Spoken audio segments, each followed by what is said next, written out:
Hi everyone.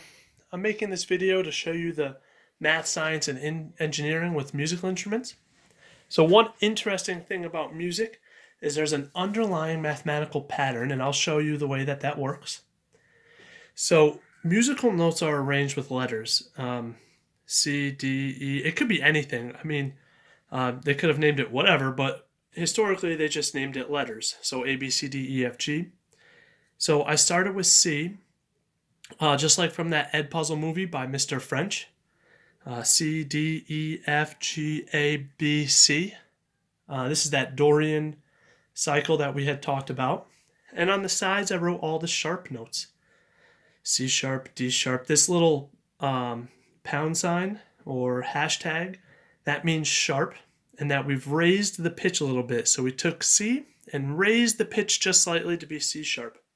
There's also flats on this side. Those are all these little B's.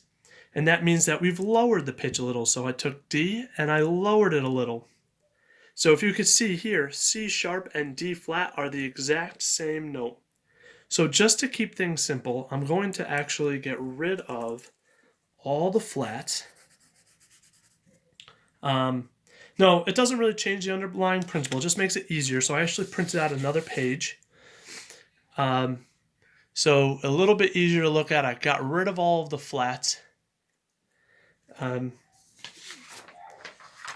So in order to make this make sense, we need to have a frequency or a pitch assigned to each of these notes.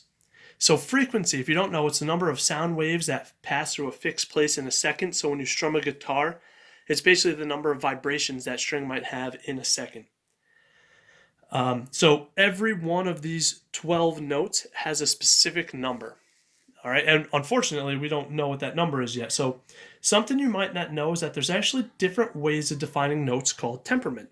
Okay, we kind of brought it up in the last video from the Ed Puzzle. Guitars and all the other fretted instruments use equal tempering, which that helps you get the spacing. But they don't have equal spacing. What they have is actually an equal frequency ratio. So kind of like the triangle we saw in the geometry. Okay, it wasn't spaced equally, but the ratio was equal the entire time. All right, so back to our frequency. Like I said a minute ago, unfortunately, we don't know the value for each frequency yet. These could be any number of vibrations per second. So what you can also see is I just chose to number these. So I just called C 0 and C sharp 1, 2, 3, 4, all the way down to 12.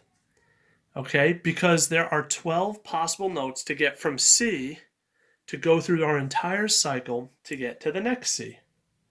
So I'm going to assign this note C with a variable. Okay, so the variable is going to be for frequency. So your first thought might be, let's name it F, but I need to do the frequency of all 12 of these, which I don't know any of them. So we're going to use a little algebra trick where we're going to call it F sub 0. Okay, or what this means is the frequency at 0. All right, this isn't like what you would think of squared, not up top. It's not a superscript, it's a subscript just for defining purposes. So something that you hopefully remember is that the pitch is actually increasing on the way down. Okay, remember, as we shorten the string, the pitch increases. This was from our geometry fret spacing. So as I'm going down, I'm making the string a little bit shorter each time I press a different fret, meaning that the pitch is going to go up. All right, so this is F0, could be anything. Now this is our first note, so I'm going to call this F1. And again, that's just frequency for my first note here, first note after we start. And a frequency is just the number of times it vibrates each second. So the frequency ratio is always the same, but we don't know what that is. So we need a variable. So I'm going to let R equal my frequency ratio. So I'm just going to define this, not ration. I'm just going to define this variable right here. F stood for frequency at each thing. I should define that too. and R is my ratio. All right, so R is the ratio and F is the frequency. And ratio means fraction. So what I really have here is the F1 number divided by the F0 number is my ratio. Okay? Our goal is to figure out what R is. But I have one equation and I have three variables, and you can't solve that way, right? I can only solve if there's one equation, one variable, or two equations, two variables, etc. So I can't do anything with this yet. So let's just move on. My note D is F sub 2. And what I know is that the frequency ratio between F1 and F2 is going to be the same as it was between F1 and F0 because it has equal tempering. It's always going to have the same ratio. Okay? So what this means, though, if F2 divided by F1 is R, if I want to figure out starting all the way back at F0, that means that F2 is F0 times R again. Okay, so let's say this was 100. I would multiply by the ratio, and then I would just multiply by the ratio again, and I would have what F2 is. Or mathematically, it's going to be F sub 0 times R squared.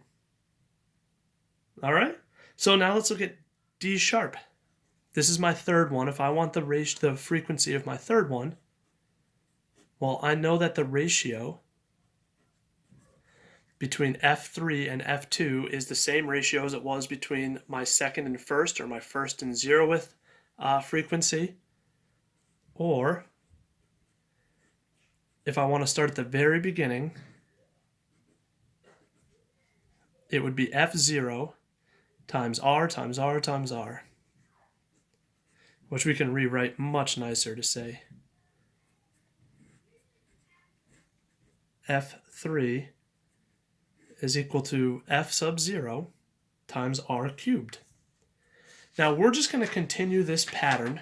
So pretend I'm going to continue this pattern, F4, F5, F6, all the way down to here.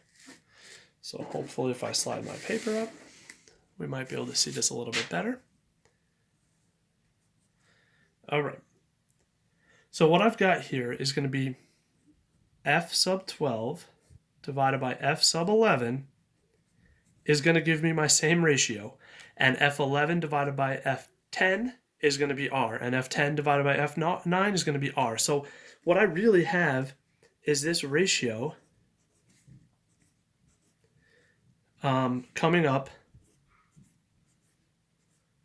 12 times. Okay, so I can write that F sub 12 is equal to F sub 0 times R times R times R times R times R times R times R times R 12 times, or repeated multiplication is just an exponent. All right, so this seems a little bit obscure. So what I'm going to do right now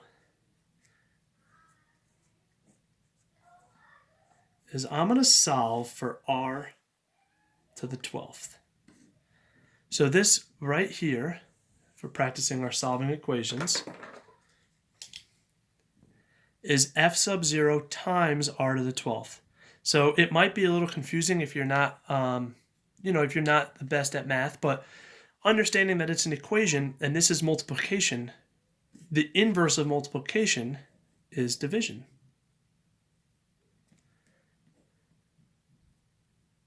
So F sub 0 divided by F sub 0 would be anything divided by itself, which is 1 whole. And 1 times R to the 12th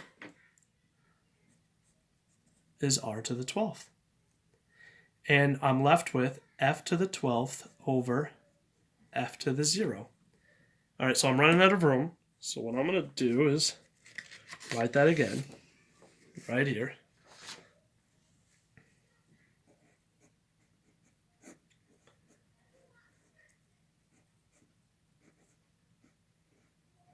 All right, f to the 12th divided by f sub 12 divided by f sub 0.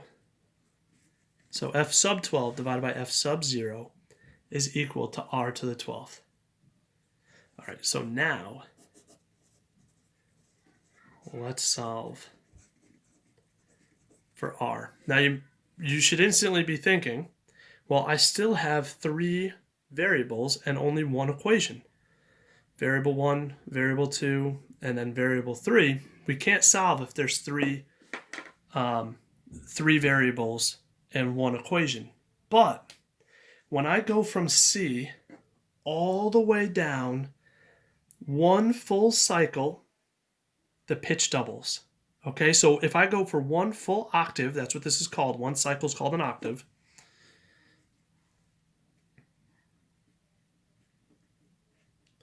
So one octave means that the pitch is doubling.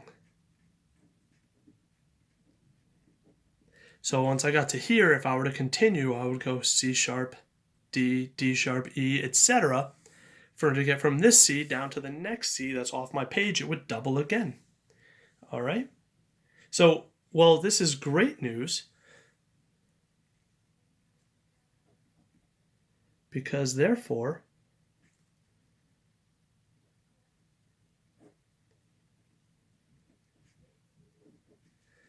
doubling means 2. So F12, which is C, divided by F0, which is C, that's one full octave, means that it doubled.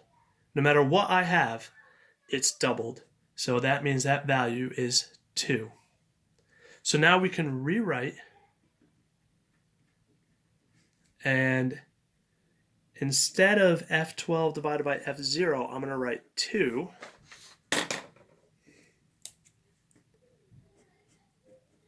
equals r to the 12th. Again, this is 2. 2 equals r to the 12th power. One equation, one variable, now I can solve.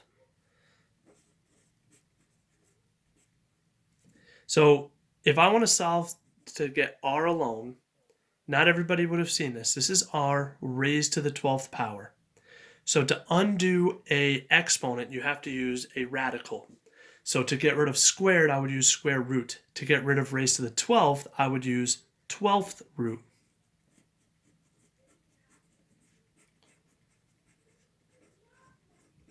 So we're going to take the 12th root of both sides of the equal sign. So I originally had 2 equals r to the 12th. So the 12th root looks like this. It's the square root with a little 12 there, saying instead of multiplying by the same thing over and over 12 times, I'm dividing by the same thing over and over 12 times, or dividing by itself. All right, so because this is raised to the 12th, which is multiplying by itself 12 times, and this is the 12th root, which would be dividing by 12 each time, those actually cancel each other out, giving you one whole. So what I'm actually left with, and again, that's part of solving the equation, is try to cancel stuff out, is the 12th root of 2 is my frequency ratio. I mean, this is the exact frequency ratio. Now, if you're typing this number out, using a calculator, using a 12th root button doesn't work very well. So you might want to do 2 raised to the 1/12th. That's just another way to write 12th root.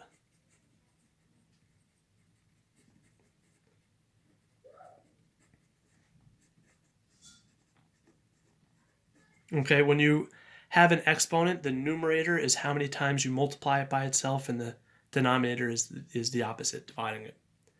Okay, so what I'm going to do is I'm going to take the 12th root of 2, and I've actually done it before, and when you do this, you get an approximate decimal, right? This is an exact answer, but it's an irrational number.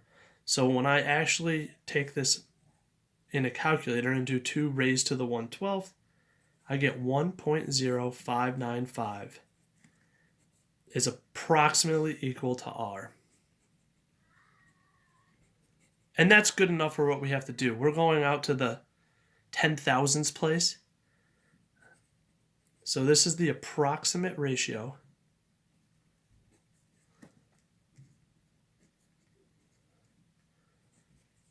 for change in frequency.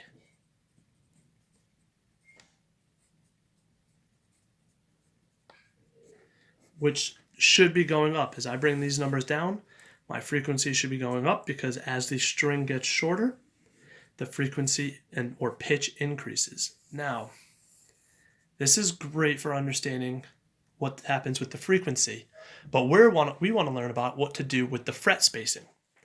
So, in order to change the length of the string to match this, which we know will have to go down,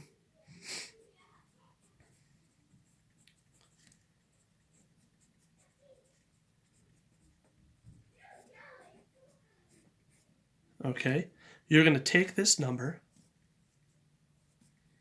and you're going to divide it by one whole value less than that. Okay, now this is not going to be a nice looking number because you're going to be dividing 1.0595 divided by, and when I subtract 1, I'll just have 0.0595. And you're getting a number that's approximately 17.817. So in the geometry one, or maybe it was even this one, we talked about the rule of 18. And that was what they did a long time ago, is they figured out what the original length was, and they just kept dividing by 18. And that's really close considering we're talking thousands of years ago. What you really should be doing is dividing by 17.817. So you take the length of the string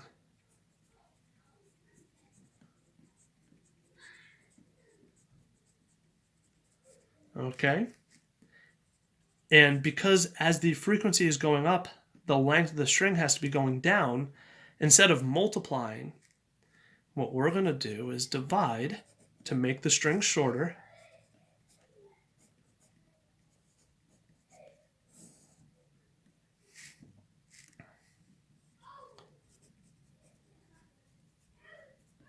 Okay, and that result is the distance.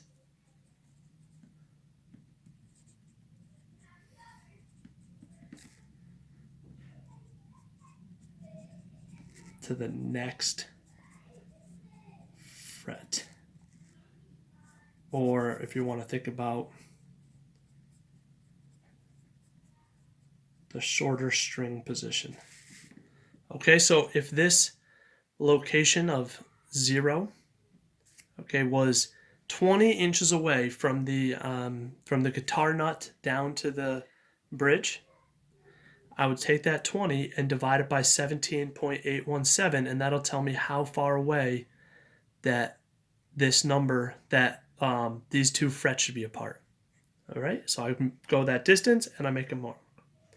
Then I would have to subtract that from the original length of string. So instead of 20, maybe we now have, I don't know, 18.5 inches the rest of the way. And I would divide that by 17.817. And that'll tell me how far away I am.